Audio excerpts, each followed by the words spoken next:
In the first section of Chapter 1, we're going to be reviewing algebraic expressions. So you can see our main objective here is that we will be evaluating complex algebraic expressions. Now, an algebraic expression contains at least one variable but no equal sign. It's important to understand that an algebraic expression is not the same thing as an equation. You can evaluate an algebraic expression by taking each variable of the expression and replacing it with a number, then simplifying using order of operations.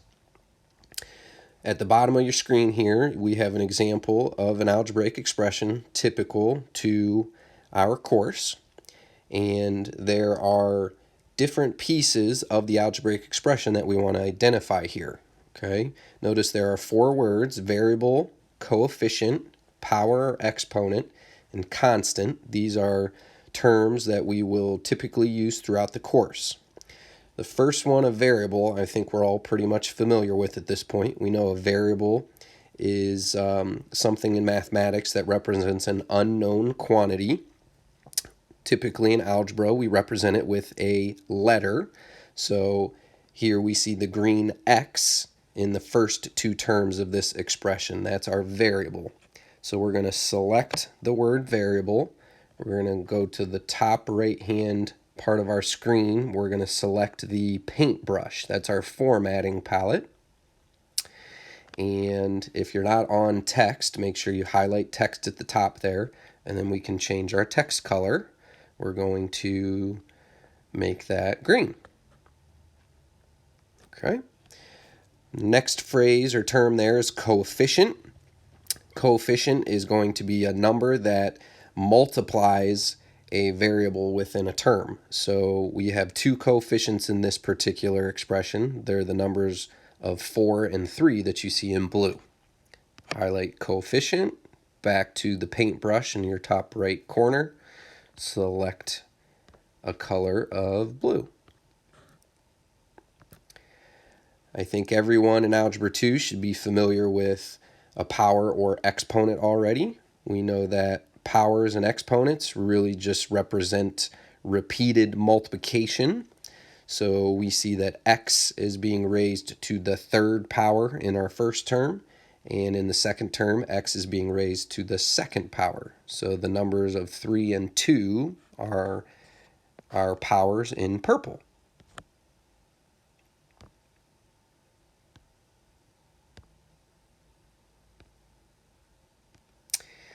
And lastly, I think by default we can see that the orange 4 at the end there, that is our constant. It's referred to as a constant because there is no variable that is multiplying it within that particular term, and therefore it remains a constant value of 4.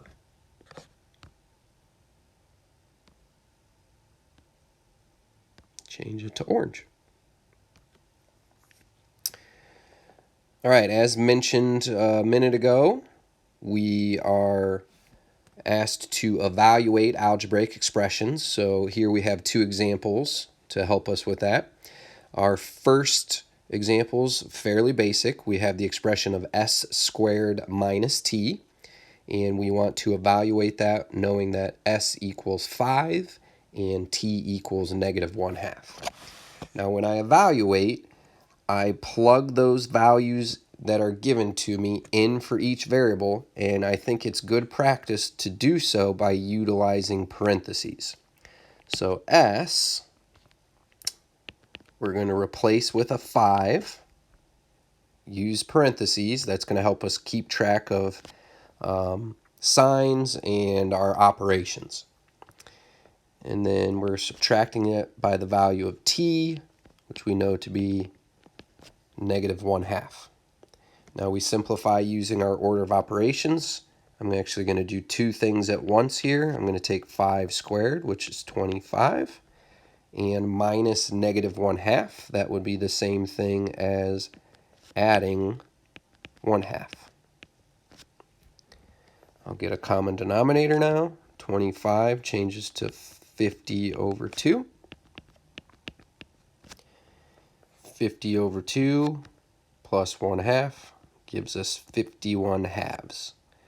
That's an improper fraction. It's already reduced. That's a perfectly acceptable answer. There's no need to change that into a decimal. You certainly can if you'd like, but really no need to. Our next expression is much more complex here, and it's made up of a fraction. Understand that whenever you're working with an expression that involves a fraction, you have parentheses around the numerator and the denominator. They're not written, they're just understood to be there. Let's go ahead and plug in what we know.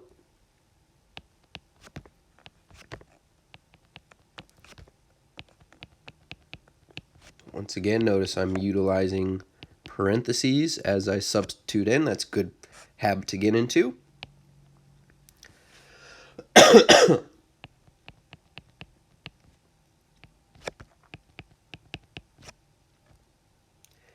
And now we will simplify the numerator of this fraction separately from the denominator, following order of operations. So up top, I'm going to multiply 8, 5, and then negative 1/2 together. So 8 times 5 is 40. 40 times negative 1/2, we know will give us negative 20. I'm also going to cube negative 1 in the same line here. That's going to result in negative 1. So adding negative 1 would be the same as subtracting 1.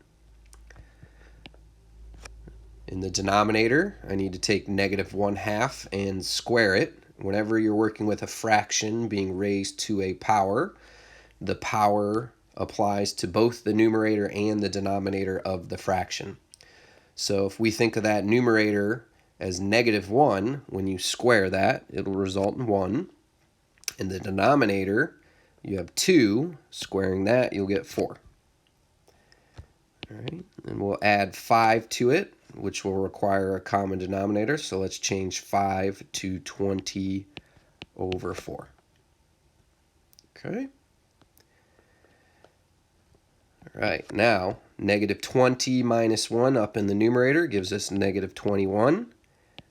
1/4 plus 20/4 in the denominator results in 21/4.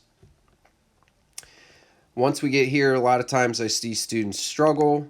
I want you to understand that it's like we're taking the negative 21 in the numerator and we're dividing it by the fraction of 21 over 4 that's in the denominator.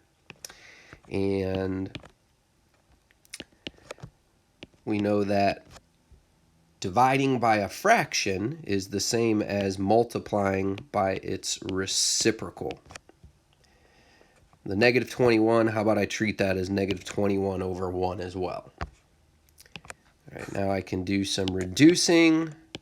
21 can reduce to a 1 if negative 21 reduces to negative 1. And now I can multiply numerators together. Negative 1 times 4 would be negative 4. 1 times 1 in the denominators would be 1. So my simplified value for this expression is going to be just negative 4. All right, now on the next sheet here, you have some practice problems yourself to try. And what I want you to do is try them on your own real quick. Pause the video as you do so, and then when you're all finished, start the video back up and check. Use it to check your work. Okay?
All right, in our second example here, we're working with a formula. We know a formula is a mathematical sentence expressing the relationship between two or more quantities.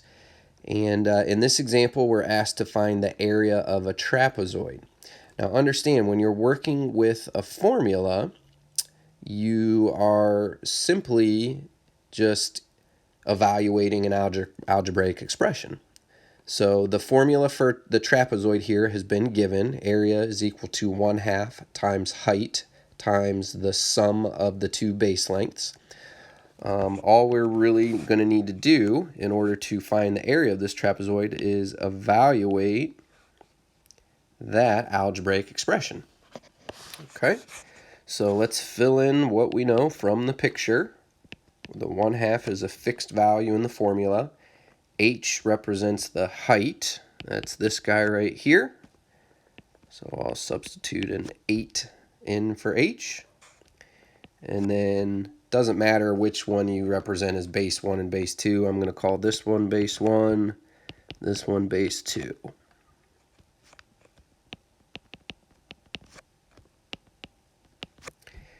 And once again, simplify now with order of operations. 1/2 times 8 we know is 4. 25 plus 13 we know is 38. And then 4 times 38 is going to give us 152. Now that 152 has a meaning here. It represents an area, so let's use appropriate units on our answer. In this case, the units are square meters.